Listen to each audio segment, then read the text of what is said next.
ഇന്നത്തെ എൻ്റെ യാത്ര കേരളത്തിൽ തൃശ്ശൂർ ജില്ലയിൽ കൊടുങ്ങല്ലൂരിലുള്ള ഒരു പ്രസിദ്ധമായ ക്ഷേത്രത്തിലേക്കാണ്. ശ്രീ കുറുമ്പ ഭഗവതി ക്ഷേത്രം. ഞങ്ങൾ ഫാമിലി ആയിട്ടാണ് ക്ഷേത്രത്തിലേക്ക് പോകുന്നത്.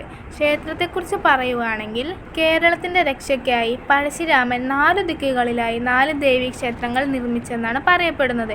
തെക്ക് കന്യാകുമാരിയിൽ ബാലാംബികയായും വടക്ക് കൊല്ലൂരിൽ മൂകാംബികയായും കിഴക്ക് പാലക്കാട്ട് കല്ലേക്കുളങ്ങര ഹേമാംബികയായും പടിഞ്ഞാറ് ലോകാംബികയായ കൊടുങ്ങല്ലൂരമ്മയായും ദേവി കുടികൊള്ളുന്നു എന്നാണ് വിശ്വസിക്കപ്പെടുന്നത്.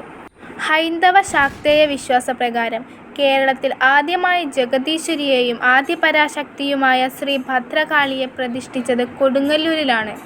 കൊടുങ്ങല്ലൂർ അമ്മ എന്നും ശ്രീ കുറുമ്പ എന്നും ദേവി ഇവിടെ അറിയപ്പെടുന്നുണ്ട്. കേരളത്തിലെ മറ്റ് 64 കാളി ക്ഷേത്രങ്ങളുടെയും മാതൃക്ഷേത്രമായാണ് കൊടുങ്ങല്ലൂർ ഭഗവതി ക്ഷേത്രം കാണപ്പെടുന്നത്. ദാരികവധത്തിനു ശേഷം രൗദ്രഭാവത്തിൽ നിൽക്കുന്ന ഭദ്രകാളിയായാണ് ദേവി ഇവിടെ കുടികൊള്ളുന്നത്. 6 അടി ഉയരത്തിൽ 8 കൈകളോട് കൂടിയ രൂപമാണിത്.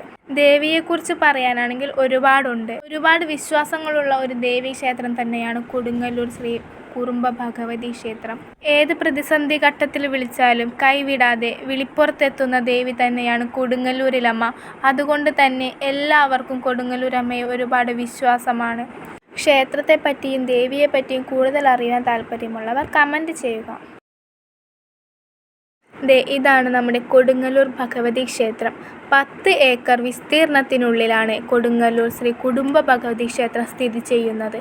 ചുറ്റമ്പലം, ശ്രീകോവിൽ തിടപ്പള്ളി, വലിയ ബലിക്കല്ല്, നാലമ്പലം, ആനപ്പന്തൽ മണ്ഡപം, ബലികൽപ്പുര, ഗണപതി പ്രതിഷ്ഠ, സപ്തമാതൃക്കൾ എല്ലാം ഇതിനകത്താണുള്ളത്. ഈ ക്ഷേത്രത്തിൻ്റെ 4 ദിക്കുകളിലായി 4 വാതിലുകൾ സ്ഥാപിച്ചിട്ടുണ്ട്. ദേവീദർശനമൊക്കെ കഴിഞ്ഞ് ഞങ്ങൾ ക്ഷേത്രത്തിന് പുറത്തിറങ്ങി. ഞങ്ങളൊരു ഞായറാഴ്ച ദിവസം വന്നതുകൊണ്ട് തന്നെ ക്ഷേത്രത്തിനകത്ത് അത്യാവശ്യം തിരക്ക് അനുഭവപ്പെടുന്നുണ്ടായിരുന്നു. ഞങ്ങൾ 8:15 ആയപ്പോൾ വന്നതുകൊണ്ട് തന്നെ കുറച്ച് നേരം വെയിറ്റ് ചെയ്യേണ്ടി വന്നു. കാരണം 7:30-ക്ക് നട അടച്ചാൽ പിന്നെ 8:30-ക്കാണ് നട തുറപ്പ്. ഞങ്ങൾ തിരിച്ചു പോകാൻ വേണ്ടി വണ്ടിയുടെ അടുത്ത് എത്തിയപ്പോഴേക്കും മഴ പെയ്തായിരുന്നു, ചെറിയ ചാറ്റൽ മഴ.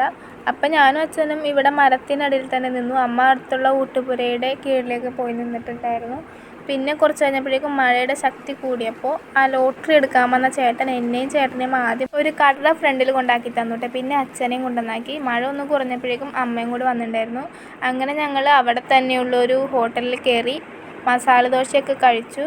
ചവിടെയൊക്കെ കഴിഞ്ഞ് ഞങ്ങൾ തിരിച്ചു പോകുമ്പോൾ മഴയൊക്കെ മാറിയിട്ടുണ്ടായിരുന്നു. പക്ഷേ മഴ പെയ്ത ആ ഒരു വെള്ളക്കെട്ട് ഇങ്ങനെ റോട്ടിൽ ഓരോ കുഴി പോലെ ഇങ്ങനെ കിടക്കുന്നുണ്ടായിരുന്നു കേട്ടോ. അപ്പോൾ ഇന്നത്തെ ഈ വീഡിയോ ഇത്രയേ ഉള്ളൂ. ഇഷ്ടപ്പെട്ടാൽ സപ്പോർട്ട് ചെയ്യണം. അടുത്ത വീഡിയോ ഇട്ട് വരുന്നത് വരെ ബായ്.